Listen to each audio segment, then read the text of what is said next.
இன்றைக்கி கொரியருக்கு பேக் பண்ணுறதுக்காக நிறைய செடிகள் வந்து எடுத்து வச்சுருக்கிறேன். பேக் பண்ணுறதுக்கு முன்னாடி என்னென்ன செடிகள்லாம் இருக்குது அப்படின்னு சொல்லிட்டு பார்க்கலாங்களா? வெட்டிவேர் சொல்லியிருப்பேன்.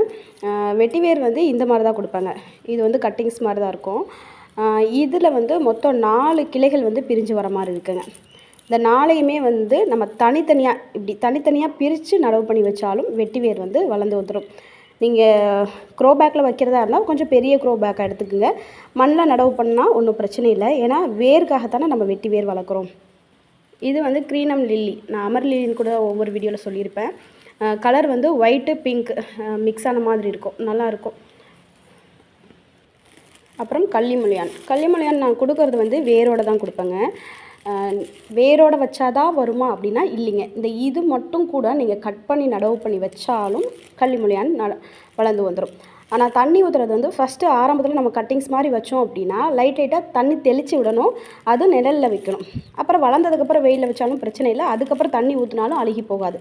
வேர் நல்லா ஸ்ட்ராங்காக பிடிச்சிருச்சுன்னு வைங்க, தண்ணி ஊற்றினாலும் அழுகி போகாது. ஆனால் தண்ணி வந்து இந்த ஒரு க்ரோ பேக்லேயோ ஒரு சின்ன சின்ன தொட்டியில் வைக்கிறோம் அப்படின்னா அது வந்து நிற்கக்கூடாது. நிற்கிற மாதிரி இருந்தால் அழுகி போயிடும். அப்புறம் லெப்பாடு வந்து நம்ம ஈஸியாக வளர்க்கலாம். சிறுத்தை புலின்னு கூட இதுக்கு முன்னாடி வீடியோஸ் போட்டிருப்பேன். ஏன்னா இதோட இலைகள் வந்து அந்த மாதிரி இருக்குது, அதனால் அப்படி சொன்னேன்.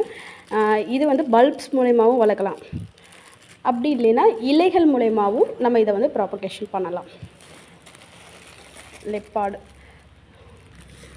விக்ஸ் துளசி புதினா துளசி இருக்கு இல்லைங்க, புதினா இருக்கு இல்லைங்க, நம்ம எப்படி நடவு பண்ணி வச்சா ஒன்றா வேர் பிடிச்சி பரவி வளருதுங்க.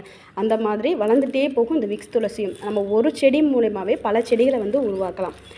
நம்ம நடவு பண்ணி வச்சாலே மேலையெல்லாம் வளர்ந்துட்டே தான் போகும். கீழே வந்து அப்படி வேர் விட்டு வளர்ந்துட்டே வரும். அந்த வேரை சும்மா நம்ம கட் பண்ணி நடவு பண்ணி வச்சாலும் விக்ஸ் துளசி வந்து நல்லா வளர்ந்து வந்துடும். நல்லா ஜம்முன்னு வாசம் வருது. அப்புறம் இலைப்பிரண்டை வந்து இப்போதைக்கு இந்த வட்ட வடிவில் இருக்க இலைப்பிரண்டை தான் கொடுத்துட்ருக்குங்க. இதுக்கு முன்னாடி ஒரு 3 வகை இலைப்பிரண்டை இருக்குதுன்னு சொன்னேன் இல்லைங்க, அதெல்லாம் இன்னும் கொஞ்சம் பெருசாகி வரல, வந்ததுக்கப்புறம் வாங்கிக்கலாம். சரிங்களா? இலைப்பிரண்டை வந்து நல்லா வேர் விட்டு நல்லா வளர்ந்து வந்த செடியை தான் கொடுக்குறேன். இலைப்பிரண்டை நம்மக்கிட்ட ஸ்டாக் இருக்குது. வேணுன்றவங்க வாட்ஸ்அப் பண்ணுங்கள்.